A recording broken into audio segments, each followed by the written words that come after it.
चलिए आगे बढ़ते हैं और रुक करते हैं अब एक और दूसरी महत्वपूर्ण खबर का। और खबर यह है कि एनसीडीएक्स का फॉरवर्ड कॉन्ट्रैक्ट जो है वो सवालों के घेरे में है, उस पर रेगुलेटर की नजर है, ऐसी खबरें आ रही हैं सूत्रों के हवाले से। और इस पर बातचीत करने के लिए हमारे साथ हमारे सहयोगी तरुण शर्मा जुड़े हैं मुंबई से।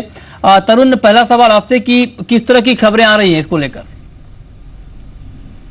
बिल्कुल, सेबी एफएमसी के मर्जर से पहले सेबी ने कंसर्न जाहिर कर दिया है एनसीडीएक्स के फॉरवर्ड कॉन्ट्रैक्ट का, क्योंकि एससीआरए का जो एक्ट है, जो सिक्योरिटीज को जिसके अंदर आती हैं, उनमें साफ तौर से फॉरवर्ड के लिए कोई परिभाषा नहीं है। दूसरा, जो एसजीएफ और आईपीएफ पे एसजीएफ इस फॉरवर्ड कॉन्ट्रैक्ट के अंदर नहीं आता है। इस वजह से ये सेबी ने इस पर भी कंसर्न जताया है, क्योंकि एक्सचेंज पे ट्रेड होने वाली सभी प्रोडक्ट्स पे एसजीएफ की कैटेगरी आनी चाहिए।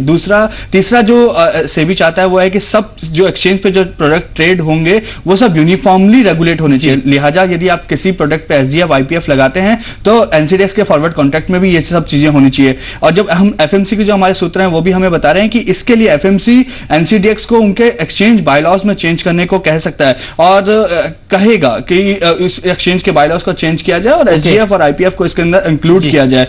लेकिन मैं एक्सचेंज की सफाई भी यहां पे बताना चाहूंगा कि एक्सचेंज की सफाई है कि वो जो सफाई देने के लिए हमारे साथ खुद एनसीडीएक्स के चीफ कंप्लायंस जयंत नलावड़े जुड़े हैं फोन लाइन पर मुंबई से। जयंत जी, स्वागत है आपका जी बिजनेस पर। आपका रिएक्शन क्या होगा, क्योंकि जो खबरें आ रही हैं वो कि एनसीडीएक्स को बाय एंड लॉज नियमों में बदलाव करने को कहा जा सकता है, आपका रिएक्शन क्या होगा? नमस्ते।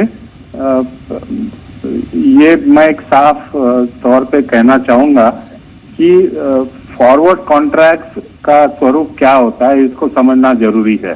फॉरवर्ड कॉन्ट्रैक्ट जो एक्सचेंज ने लॉन्च किए हैं वो कॉम्पेंसेशन गारंटी कॉन्ट्रैक्ट है, जिसमें यदि किसी एक पार्टी डिफॉल्ट करती है तो काउंटर पार्टी को उसका जो कॉम्पेंसेशन होना है वो मार्जिन जो कलेक्ट की जाती है उसमें से दी जाती है। जहाँ की फ्यूचर्स कॉन्ट्रैक्ट में सेटलमेंट गारंटी कॉन्ट्रैक्ट होते हैं, सेटलमेंट गारंटी के लिए अलग व्यवस्था होती है। तो ये जो फर्क है फॉरवर्ड कॉन्ट्रैक्ट और फ्यूचर कॉन्ट्रैक्ट में, इसको समझना जरूरी है।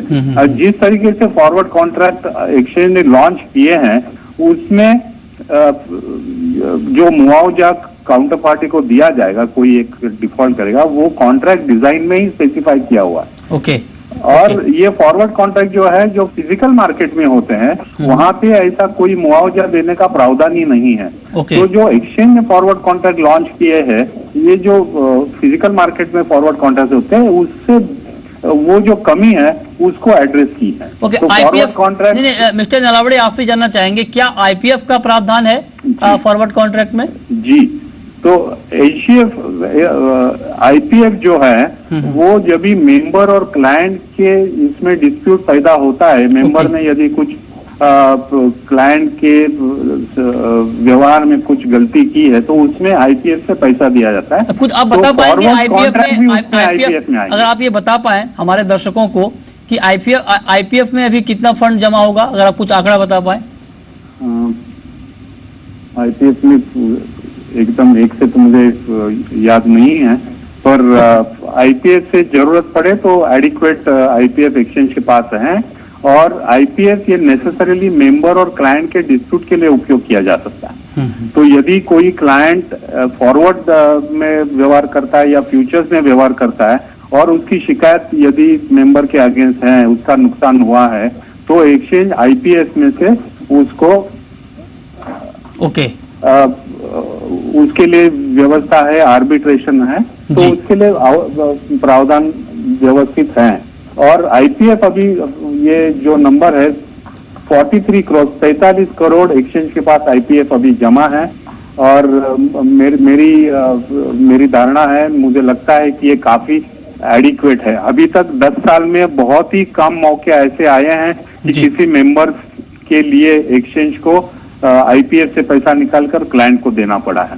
एचसीएफ जो है वो सेटलमेंट गारंटी कॉन्ट्रैक्ट है, सेटलमेंट गारंटी के लिए है। तो कोई मेंबर फेल होता है, मेंबर पैसा नहीं दे पाता एक्सचेंज को, तो तभी एचजीएफ के लिए हाथ लगाना पड़ता है। और फॉरवर्ड कॉन्ट्रैक्ट का डिजाइन ऐसा है कि उसमें एचजीएफ को हाथ लगाने की जरूरत ही नहीं है। फॉरवर्ड कॉन्ट्रैक्ट के डिजाइन में ही प्रावधान है कि काउंटर पार्टी को मुआवजा दिया जाएगा।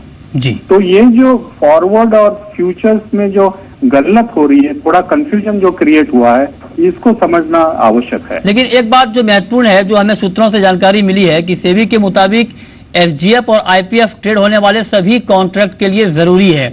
ऐसे में क्या फ्यूचर में ऐसी कोई प्लानिंग है एसजीएफ बनाने की भी? नहीं, एक्चुअली जो कि मैंने बोला कि एचजीएफ सेटलमेंट गारंटी मेंबर यदि फेल करता है तो उसके लिए एचजीएफ का प्रावधान है, और एक्सचेंज के बाईलॉज के अनुसार उसमें फॉरवर्ड और फ्यूचर ऐसा कोई फर्क नहीं किया जाता।